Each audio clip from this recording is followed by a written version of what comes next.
Transformational Conscious Arts. The art of beginner's mind.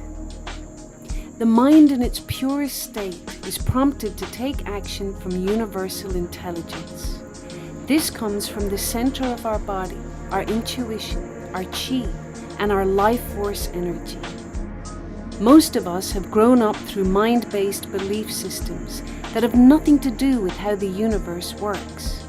As we develop a relationship with the universe and its intelligence, we learn to identify these mindsets and understand what serves us and what does not.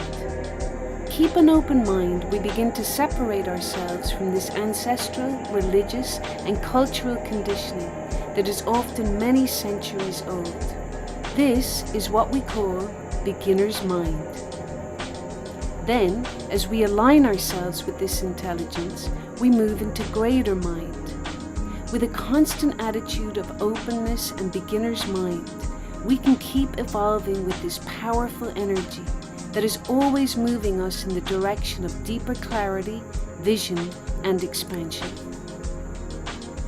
The Transformational Conscious Arts and their mastery guides us there.